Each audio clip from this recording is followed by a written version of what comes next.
Doctor என்ன கண்டுபிடிச்சாருன்னா, ஒரு மாத்திரை சாப்பிட்டா ஒரு வயசு குறையும் அப்படின்னு ஒரு மாத்திரையை கண்டுபிடிச்சாராம் ஒரு டாக்டர்.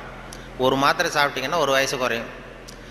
உடனே ஒரு பாட்டி அம்மா போச்சு, 90 வயசு பாட்டி, எனக்கு ஒரு பாட்டில் மாத்திரை கொடுங்க டாக்டர் அப்படின்னு வாங்கிட்டு வந்துருக்கு. வாங்கிட்டு வந்து ஒரு மாத்திரை சாப்பிட்டா ஒரு வயசு குறையும்னாரா. மறுநாள் ஒரு 30 வயசு பொண்ணாக மாறி இது போயிருக்கு. நாள் 90 வயசு பாட்டியாக போச்சு, 30 வயசு பொண்ணாக மாறி அதே டாக்டர்கிட்ட போச்சு. இடுப்பில் ஒரு வயசு கை குழந்தை, அது சட்டை கிட்ட போடாமல் கட்டை வரல வாயில் வச்சுட்டு உட்காந்துருக்கு. தூக்கிக்கிட்டு அதே டாக்டர்கிட்ட போயிருக்கு. போனதும் அந்த டாக்டர்கிட்ட சொன்னேன், ஏம்மா வந்திருக்கேன்னு கேட்டார். ஒன்றும் இல்லை டாக்டர், நேற்று உங்ககிட்ட வந்தேன், மாத்திரை கேட்டேன், ஒரு மாத்திரை சாப்பிட்டா ஒரு வயசு குறையும். நீங்கள் நான் ஒரு பாட்டில் மாத்திரை வாங்கிட்டு போனேன், ஏதோ ஒரு ஆர்வத்தில் ஒரு 30-40 மாத்திரையை சேர்த்து சாப்பிட்டேன், அதனால் இப்படி ஆகிட்டம் பாருங்கள் அப்படின்ட்டுருக்கு. டாக்டர் சொன்னார், இதுக்கு ஏமா வருத்தப்படுற, எல்லாரும் வயசு குறையணும்னு தான் நினைக்கிறாங்க, உனக்கு வயசு குறைஞ்சிட்டது, சந்தோஷப்படு, இதுக்கே மறுபடியும் என்னை தேடிட்டு வந்தேன்னு.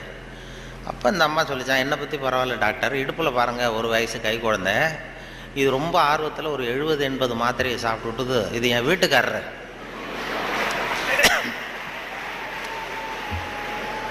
இது இப்படியே உட்காந்துக்கிட்டே இறங்க மாட்டேங்குது, நான் எங்கே தூக்கிட்டு போகிறது, எதையாவது ஒரு மாத்திரையை கொடுத்து இறக்கி விடுங்க டாக்டர், அப்போ தான் நாம் பார்த்தேன், அதுக்காக தான் வந்தேன்னு தான். அதாவது இயற்கைக்கு மாறாக நம்ம போனோம்னா இப்படிப்பட்ட பிரச்சனையெல்லாம் வந்துடும். அப்புறம் வழியில் போகும்பொழுது இடுப்பில் ஒரு குழந்தைய தூக்கிட்டு வந்தால் நம்ம கேட்கணும், அந்த அம்மாட்ட, ஏம்மா இது ஏன் உன் பிள்ளையா உங்கள் வீட்டுக்காரரான்னு கேட்கணும். அப்படி குழப்பம் வந்துடும். இயற்கையை மாற்ற முடியாது, ஆனால் அந்த குழந்தை தன்மையை நம்ம கொண்டு வரலாம், அதுக்காக சொல்லுவாங்க.